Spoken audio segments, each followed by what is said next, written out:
Kisah di sebuah kampung di daerah Sulawesi Selatan, ada seorang anak bernama Laupe. Ia tinggal bersama ayahnya di sebuah rumah kecil. Ibunya telah meninggal sejak ia masih kecil. Ketika Laupe berumur 10 tahun, ayahnya menikah lagi dengan seorang janda yang bernama Iruga. Laupe, cepat pergi cari ikan di sungai sekarang.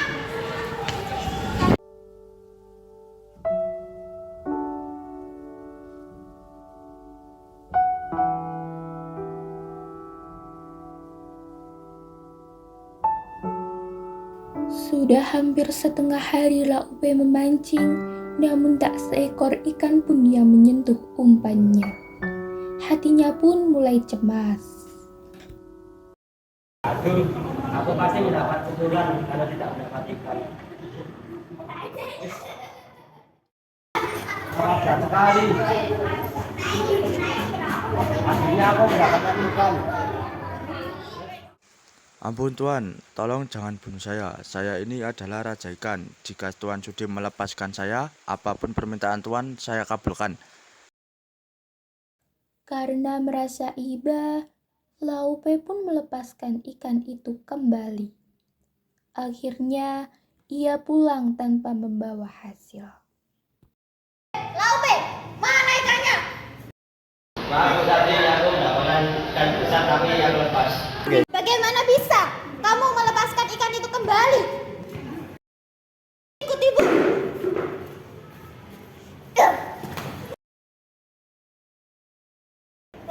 Tolong rekatkan ibuku ke tembok dengan ilmu Raja Hitam. Laupe, tolong lepaskan ibumu, nak. Laupe menolak permintaan ibu tirinya.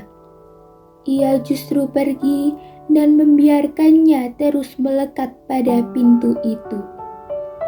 Tak lama kemudian, ayahnya pulang dari sawah. Iruga pun menceritakan semua peristiwa yang menyebabkan terdekat pada pintu itu. Itulah aku banyak melakukan kesalahan dan mengulang anak yang tidak bersalah.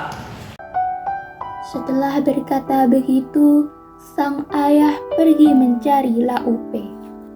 Ternyata Laupe sedang bermain bersama teman-temannya. Ia kemudian meminta kepada Laupe agar dia segera kembali ke rumah dan memaafkan ibu tirinya.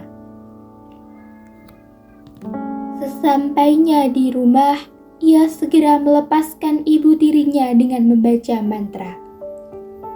Seketika itu pula, Iruga pun terlepas dari pintu dan segera meminta maaf kepada suaminya dan Laupe.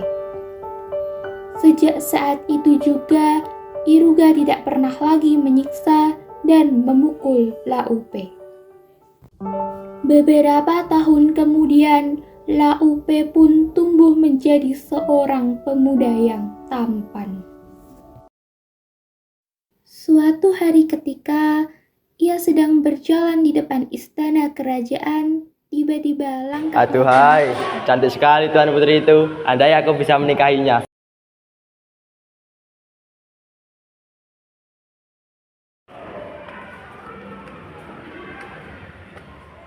Wah, tampan sekali pemuda itu. Sepertinya aku jatuh cinta padanya. Suatu hari, mereka memutuskan bertemu secara diam-diam tanpa sepengetahuan raja dan ratu. Permaisuri dalam pertemuan itu, mereka saling mengungkapkan perasaan masing-masing dan pada akhirnya bersepakat untuk menikah. Laupe bersama kedua orang tuanya yang datang melamar sang putri. Ayah, ibu, ada seorang pemuda yang ingin melamarku. Siapa dia putriku? Apakah dia seorang pangeran atau rakyat biasa? Dia seorang pemuda biasa, ayah. Saya raja, saya yang ingin melamar putri Anda. Tidak, saya tidak merestui kalian berdua.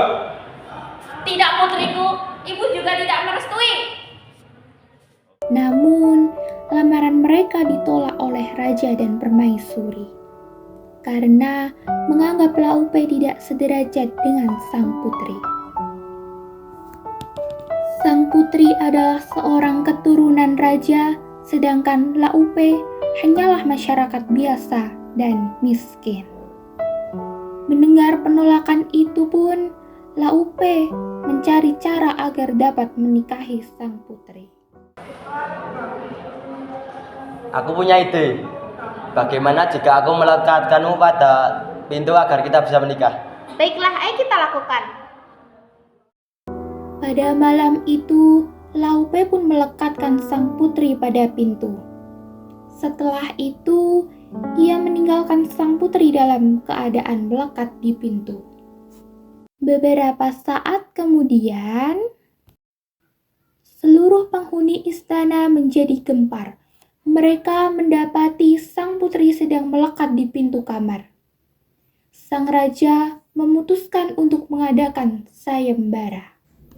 Wahai rakyatku, siapapun yang bisa melepaskan putriku dari pintu, maka akan kunikahkan dengan putriku dan menjadikannya raja. Izinkan saya untuk melepaskan sang putri, Raja. Baiklah Laupe, sesuai dengan janjiku, akan kunikahkan dengan putriku dan meminta maaf telah menolak lamaranmu. Siap, Raja. Dengan tenangnya, Laupe berjalan masuk di dalam istana. Sepekan kemudian, pesta pernikahan Laupe dan sang putri pun dilaksanakan.